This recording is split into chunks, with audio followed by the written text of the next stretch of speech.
예레미야 23장 9절부터 22절까지 말씀 한 절씩 교독하겠습니다. 선지자들에 대한 말씀이라. 내 마음이 상하며 내 모든 뼈가 떨리며 내가 취한 사람 같으며 포도주에 잡힌 사람 같으니 이는 여호와와 그 거룩한 말씀 때문이라. 이 땅에 간음하는 자가 가득하도다. 저주로 말미암아 땅이 슬퍼하며 광야의 초장들이 마르나니 그들의 행위가 악하고 힘쓰는 것이 정직하지 못함이로다. 여호와의 말씀이니라. 선지자와 제사장이 다 사악한지라. 내가 내 집에서도 그들의 악을 발견하였노라. 그러므로 그들의 길이 그들에게 어두운 가운데 미끄러운 곳과 같이 되고 그들이 밀어냄을 당하여 그 길에 엎드러질 것이라. 그들을 벌하는 해에 내가 그들에게 재앙을 내리리라. 여호와의 말씀이니라. 내가 사마리아 선지자들 가운데 우매함을 보았나니 그들은 바알을 의지하고 예언하여 내 백성 이스라엘을 그릇되게 하였고 내가 예루살렘 선지자들 가운데도 가증한 일을 보았나니 그들은 간음을 행하며 거짓을 말하며 악을 행하는 자의 손을 강하게 하여 사람으로 그 악에서 돌이킴이 없게 하였은즉 그들은 다 내 앞에서 소돔과 다름이 없고 그 주민은 고모라와 다름이 없느니라. 그러므로 만군의 여호와께서 선지자에 대하여 이와 같이 말씀하시니라. 보라, 내가 그들에게 쑥을 먹이며 독한 물을 마시게 하리니 이는 사악이 예루살렘 선지자들로부터 나와서 온 땅에 퍼짐이라 하시니라. 만군의 여호와께서 이와 같이 말씀하시되 너희에게 예언하는 선지자들의 말을 듣지 말라. 그들은 너희에게 헛된 것을 가르치나니 그들이 말한 묵시는 자기 마음으로 말미암은 것이요 여호와의 입에서 나온 것이 아니니라. 항상 그들이 나를 멸시하는 자에게 이르기를 너희가 평안하리라 여호와의 말씀이니라 하며 또 자기 마음이 완악한 대로 행하는 모든 사람에게 이르기를 재앙이 너희에게 임하지 아니하리라 하였느니라. 누가 여호와의 회의에 참여하여 그 말을 알아들었으며 누가 귀를 기울여 그 말을 들었느냐. 보라, 여호와의 노여움이 일어나 폭풍과 회오리 바람처럼 악인의 머리를 칠 것이라. 여호와의 진노가 내 마음에 뜻하는 바를 행하여 이루기까지는 그치지 아니하나니 너희가 끝날에 그것을 완전히 깨달으리라. 이 선지자들은 내가 보내지 아니하였어도 다름질하며 내가 그들에게 이르지 아니하였어도 예언하였은즉 그들이 만일 나의 회의에 참여하였더라면 내 백성에게 내 말을 들려서 그들을 악한 길과 악한 행위에서 돌이키게 하였으리라. 아멘. 21장부터 기록된 유다 왕들에 관련된 그 기록에 대한 평가는 그렇게 좋지가 않았습니다. 그들은 하나님과의 언약을 버렸고 악을 행했고 정의와 공의를 실천하지 않은 부정적인 평가들이 21장부터 22장 상반부까지 그렇게 기록되어 있었죠. 이어지는 본문은 이제 왕 말고 선지자들에 관련된 말씀을 우리에게 주고 있어요. 정치 지도자들에 관련된 내용들 이후에 종교 지도자들의 상태는 어땠는가에 대한 부분이죠. 구절에 보시면 선지자들에 대한 말씀이다라고 이렇게 구절에 시작하고 있죠. 그 구절이 마지막 40절까지 내일까지 볼 본문인데요. 오늘과 내일에 걸쳐서 거짓 선지자들에 관련된 두 가지 본문을 이렇게 살펴볼 것입니다. 선지자들은 과연 어땠는가? 그들은 하나님 앞에 바른 평가를 받고 바른 삶을 살았는가? 에 대한 부분이에요. 지금 예레미야의 상황을 보니까 마음이 많이 상해 있습니다. 마음으로 번역된 이 레브가 마음이 상했다라고 하는 것은 레브는 심장과 같은 뜻이거든요. 그 심장이 상했다는 것은 부서진다라고 하는 그런 느낌을 받았다는 거예요. 그 심장이 지금 부서질 듯한 그런 마음의 감정이 들었던 거죠. 그러면서 뼈가 떨리는 그런 상황, 감정을 주체할 수 없는 그런 어떤 상황들이 예레미야의 마음을 지배하고 있었던 거예요. 그 원인이 뭔가 보니까 9절 하반부에 보면 여호와와 그의 말씀 때문이라고 얘기하고 있거든요. 하나님께서 내 마음을 지배하고 있고 하나님의 말씀이 내 마음에 가득 차면 오히려 기쁨이 있고 감사가 있고 소망에 대한 그런 기분이 들 것 같은데 오히려 주체할 수 없는 감정, 그것은 긍정적인 감정이 아니고 심장이 부서질 듯한 그런 마음을 느끼고 있었다는 거예요. 어떤 상황이 있었길래 지금 예레미야가 이토록 마음이 아팠던 걸까? 거룩하신 하나님의 말씀이 임했더니 지금 유다의 상황이 보였던 거예요. 하나님의 말씀과 유다의 사회의 모습이 너무 달랐던 거죠. 그래서 지금 예레미야가 마음이 너무 많이 아팠던 거예요. 우리가 율법을 알기 전에는 죄가 죄로 여겨지지 못했었잖아요. 근데 율법을 알고 난 이후 죄가 어떠한 것인지를 명확하게 드러내는 그런 기능을 했던 것처럼 예레미야의 마음속에 하나님과 하나님의 말씀으로 가득 차니까 이 땅에 타락한 그 모습을 보면서 너무 마음이 아팠던 그런 상황이죠. 어떠한 일들이 있었는가 10절에 보면 그 땅에 가늠한 자가 가득했다라고 얘기하고 있어요. 육체적인 간음도 분명히 있었을 것이고 성경에서 간음은 영적인 간음을 주로 얘기하죠. 그래서 우상숭배, 하나님과의 관계를 단절시키는 일들이 있었던 거예요. 하나님과 관계가 단절되면 그 사람들만 고통을 받는 것이 아니죠. 하나님께서 창조하실 때에는 사람을 창조하실 뿐만 아니라 온 세상을 창조하셨잖아요. 그러면 그 온 피조 세계가 하나님과 관계를 맺으면서 하나님께서 주시는 그 은혜의 공급을 받으면서 살아야 하는데 하나님과 관계가 단절되다 보니까 온 땅에 고통을 받는 거예요. 땅이 마르고 이제 광야와 같은 그런 피폐한 땅이 되어 버렸던 거죠. 그런데 이렇게 간음을 행하고 있는 그 사람들이 누군가 살펴봤더니 11절에 보면 선지자들과 제사장이었다 이렇게 얘기합니다. 하나님의 말씀을 맡은 자들, 하나님께 예배하는 것을 인도하는 자들, 그러니까 하나님을 가장 가까이 했어야 할 그 사람들이 하나님 앞에 범죄하고 있었던 것이죠. 그리고 그 죄를 하고 있는 장소는 하나님의 집이었어요. 성전에서 뻔뻔하게 하나님께 대적하면서 그렇게 죄를 짓는 모습들이 보였던 거죠. 지도자들이 타락하면 백성들은 그 타락한 지도자들의 가르침을 그대로 쫓게 돼 있잖아요. 그러니까 지도자가 잘못된 가르침을 계속 얘기하니까 백성들도 그 가르침이 옳은 것이라고 판단을 하고 또 지도자들의 바르지 않는 삶을 보면서 그렇게 살아도 되겠구나라고 하는 그런 정당과 합리화가 백성들 마음속에 있었던 것 같아요. 그런 지도자들과 백성들의 모습들이 하나님의 마음에 합하지가 않으니까 하나님께서는 이제 그 상황을 멈추시고 직접 그 상황을 정리하시려고 해요. 지도자들이 제대로 된 상황을 정리를 못하니까 하나님이 심판을 내리시겠다. 12절에 재앙을 내리겠다라고 말씀을 하고 있는 거죠. 하나님의 말씀을 맡은 자들, 예배를 인도하는 이 사람들이 왜 이렇게 타락했을까? 그 원인은 명확합니다. 하나님을 알지 못했기 때문에 그래요. 하나님을 알지 못한 사람들이 말씀을 전하고 또 예배를 인도하고 하는 일들이 있었기 때문에 그렇죠. 13절에 보면 사마리아 선지자들이 우매했다라고 하는 표현이 나와요. 사마리아는 북이스라엘을 얘기하죠. 그러니까 북이스라엘의 선지자들이 우매했다는 것은 무지했다는 것이고 참과 거짓을 분별하지 못했다는 거거든요. 그러니까 진리를 알지 못했어요. 무지했고 진리가 무엇인지를 분별하지 못했으니까 바른 말씀을 전할 수가 없었겠죠. 결국 하나님을 떠나서 우상숭배했고 거짓 예언을 하는 수많은 선지자들이 일어나니까 북이스라엘은 어떻게 되었어요? 아수르에게 멸망당했죠. 주전 722년에 멸망을 당했어요. 그러면 그 상황들을 보면서 남유다 사람들은 어떠한 생각을 해야 했을까? 하나님 앞에 바르게 살지 못하면 결국 하나님 앞에 심판을 받게 되겠구나 라는 것을 역사를 통해서 배웠어야 했을 텐데 14절을 보세요. 14절은 예루살렘 선지자를 얘기하거든요. 예루살렘은 남유다를 얘기해요.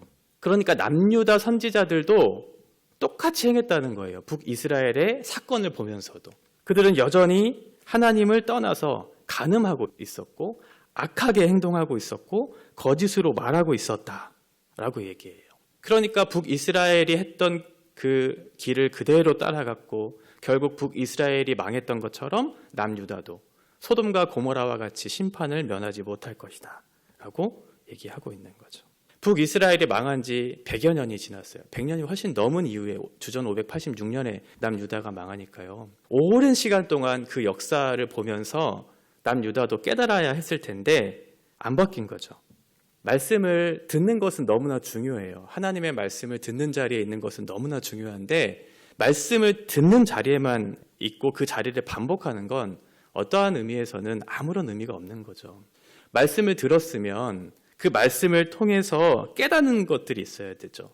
역사를 통해서 보고 배운 것들이 있었으면 그것이 잘못되었다면 바꾸어야 하는데 남유다는 그러지를 못했던 거예요. 여전히 그 땅에 그 간음이 그 땅을 지배하고 있었던 거죠. 북이스라엘의 역사를 보면서 실패했던 남유다. 우리는 오랜 시간 지금 지나서 2023년을 살고 있잖아요. 그러면 우리는 더 오랜 시간 그 역사를 보았고 그 가운데 하나님께서 말씀하시는 수많은 사람들을 통해서 우리가 어떠한 삶을 살아야 할지에 대해서 하나님 말씀하여 주셨어요. 그러면 우리 또한 마찬가지로 하나님 앞에 바르게 살지 못한 것들, 그러면 그 말씀을 듣고 회개해야 할 텐데 오늘날 우리들은 어떤가요? 전문 직업군이라고 얘기하는 그 사람들을 대상으로 성범죄 통계를 냈던 적이 있어요. 2010년부터 14년까지. 그때 1위를 했던 직군이 뭐였냐면 종교인이었어요. 2위가 의사였고요. 종교인 중에 대다수를 차지했던 사람들이 누구였을까요? 목사들이었어요. 가장 윤리적으로 깨끗해야 될 목사들이 가장 성과 관련된 범죄를 많이 일으켰던 거죠. 2015년부터 2019년까지는 2위로 내려앉긴 했지만 여전히 목회자들이 성과 관련된 문제에 대해서 자유롭지 못했다는 거예요. 성추행과 성범죄가 너무나 많이 일어나고 있는. 그런데 문제는 뭐냐면 그 사실을 알면서도 교회가 자정 능력을 잃어버려서 그 목사들이 계속해서 목회를 하고 있다는 거예요. 여전히 큰 교회 목사를 하고 있고 쫓겨나지 않아요. 쫓겨나도 다른 교회를 개척하든지 청빙을 받으면서 여전히 목회를 하고 있는 그런 상황이라는 거죠. 스스로 자정 능력을 잃어버렸으니 어떻게 우리가 바른 말을 할 수 있겠어요? 바른 삶을 살아야 합니다. 바른 그런 사회를 만들어야 합니다라고 말할 수 있는 자격이 우리 가운데 없었던 거죠. 한국 사회도 마찬가지예요. 기혼 남성 중에 절반가량이 불륜을 저질렀대요. 여성들도 마찬가지로. 과거에 한 적이 있던지 아니면 지금도 하고 있던지. 절반가량이. 그러니까 불륜 공화국이 되어버렸죠. 그리고 아직 불륜을 저지르지 않은 기혼자들 중에서도 마음은 있습니다라고 얘기한 사람들도 상당수였다고 해요. 허락되지 않는 성관계를 맺는 것이 한국 사회에서 일반화되고 너무 아무렇지 않은 범죄가 되어버렸다. 이런 상황들 속에서 우리가 과연 우리 아이들에게 무엇을 가르칠 수 있을까? 우리 아이들에게 무엇을 보여줄 수 있을까? 사실 조선에 기독교가 들어왔을 때에는 당시에도 첩질이 되게 많았었거든요. 그런데 기독교가 들어오면서 그 첩질이 사라지고 술, 담배를 끊으면서 기독교, 예수 그리스도를 믿는 사람들을 통해서 사회가 이렇게 바르게 세워져가는 역사가 있었어요. 초대교회만 해도 우리 한국교회 초대 그 교회사를 봐도 그런 일들이 있었는데 불과 지금 100여 년이 지났잖아요. 북이스라엘에서 남유다로 넘어온 그런 기간과 거의 비슷하거든요. 지금 남유다와 같은 똑같은 실수를 우리가 하고 있는 거죠. 과거를 통해서 현재를 배워야 할 텐데 과거보다 더 악하게 지금 죄를 짓고 있는 한국 사회와 한국 교회. 왜 이렇게 됐을까? 결국은 말씀을 전하는 자나 말씀을 듣는 자가 하나님을 잘 알지 못했기 때문에 그래요. 16절에 보시면 선지자들의 말을 듣지 마라. 그건 여호와의 입에서 나온 것이 아니고 자기의 마음대로 말한 것이다. 이렇게 얘기해요. 그러니까 선지자라고 여겨졌던 그 사람들이 하나님을 만난 경험이 없었던 거예요. 하나님의 말씀을 배운 적도 없고 들은 적도 없는 사람이 하나님을 전한 거죠. 그러니까 하나님을 제대로 전할 수가 없었겠죠. 21절도 보면 하나님이 보내신 적도 없었어요. 그들을 보낸 적이 없는데 다름질했다고 나오거든요. 그러니까 스스로 열심히 달려간 거예요. 하나님을 만나지도 않았고 하나님이 보내지도 않았는데 내가 말씀을 전할 거야 라고 다름질하면서 자기의 마음에 따라 자기가 하고 싶은 말들을 했던 거죠. 그러니까 그 말을 듣는 사람들이 하나님을 알 수가 없겠죠. 하나님을 따를 수도 없겠고. 그들이 어떤 얘기를 했냐면 17절에 보시면 하나님을 멸시하는 자들에게 너희가 평안할 것이다. 하나님을 대적하는 그들에게 괜찮다, 평안하다라고 얘기하고 있어요. 그리고 완악한 대로 행하는 자에게 너희에게는 재앙이 없을 것이다. 심판이 없을 것이다 얘기해요. 잘못을 했으면 잘못에 대해서 얘기를 할 수 있어야 되는데 괜찮다고, 평안하다고 얘기하고 있고 너희에게는 재앙이 임하지 않을 것이야 라고 지금 얘기하고 있는 거죠. 쉽게 말하면 사람들 듣기 좋은 말을 계속 한 거예요. 약 15년 전에 긍정의 힘이라는 책이 있었어요. 잘 되는 나 시리즈로 이렇게 있었던 조엘 오스틴이라고 하는 목사가 썼던 책이었는데요. 그게 한국 사회에 굉장한 열풍을 일으켰던 적이 있어요. 베스트셀러 1위였어요. 그 1위가 아주 오랜 시간 동안 지속되었던 그 책이었는데 그 책의 내용을 보면 불편한 얘기가 하나도 없어요. 혹시 읽어보신 분은 아시겠지만 불편한 얘기가 하나도 없어요. 그러니까 죄에 대해서 다루지 않아요. 믿음으로 살면 하나님께서 이 세상 속에서 내가 누릴 수 있는 것들을 다 주실 거야. 이렇게 얘기해요. 기도하면 너가 원하는 거 다 이룰 수 있어. 라고 그렇게 얘기하거든요. 복 주는, 복 받는 것, 잘 되는 것, 이것을 계속해서 강조하니까 사람들이 열광을 한 거죠. 그럴 수 있다고 봐요. 그런데 문제는 그게 기독교 서적이었다는 거예요. 믿지 않는 사람들에게 잘 돼, 돈 많이 벌어, 세상적으로도 성공할 수 있어 라고 그렇게 얘기해서 그 책이 계속해서 베스트셀러 1위를 지키고 있었다면 크게 문제가 되지 않을 수 있었을 텐데 기독교 서적이 1위였다는 거예요. 지금도 유심히 한번 살펴보세요. 기독교 서적의 상단에 위치한 책들의 주제를 보면 어떤 것인가? 복 받는 거예요. 잘 되는 거예요. 이런 책들이 계속해서 상단에 위치하고 있는 그런 현실을 살고 있는 거죠. 이게 한국교회의 수준이라는 거죠. 한국교회는 죄에 대한 회개를 얘기하지 않아요. 평안하다, 평안하다 얘기하면서 잘못된 것에 대해서 바르게 짚으려고 그렇게 노력하지 않아요. 덮어버려요. 목회자들부터 덮어요. 성범죄 관련된 일을 해도 덮어버려요.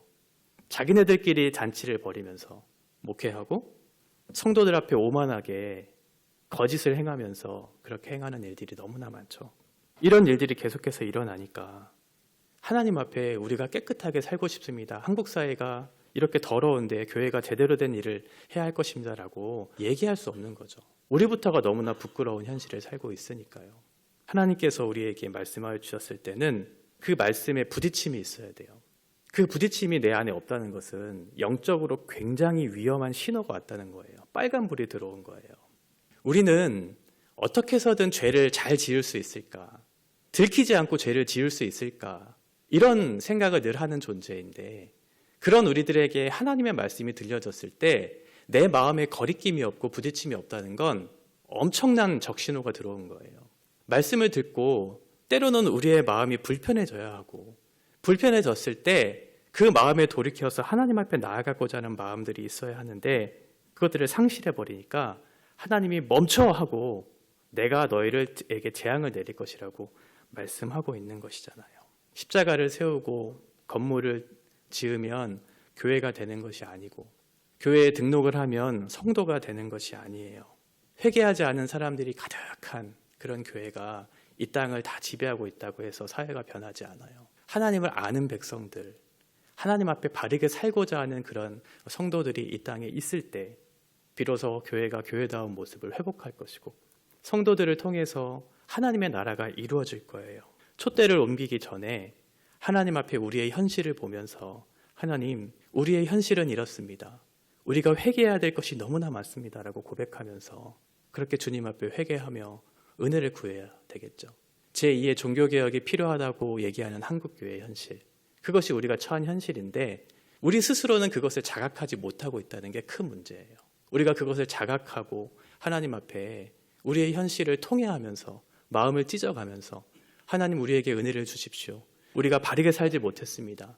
진리를 알지 못했습니다라고 하나님 앞에 구해야 하는데 우리 스스로부터가 그런 열망과 문제의식을 느끼지 못한 채 평안하다, 평안하다, 잘 되고 있다, 잘 되고 있다고 생각한다면 한국 사회는 더 이상 희망이 없을 것이고 미래 아이들에게도 더더욱 희망이 없을 거예요. 지금 하나님께서 은혜를 주실 때, 지금 기회를 주실 때 그 촛대를 옮기시기 전에 하나님 앞에 바르게 회개하고 우리 교회를 통해서 이 어둠 속에 있는 많은 사람들이 주께로 돌아오는 역사를 우리를 통해서 이루어 주시기를 은혜를 달라고 그렇게 간절히 기도하는 저와 여러분 되시기를 주님의 이름으로 빕니다. 기도하겠습니다.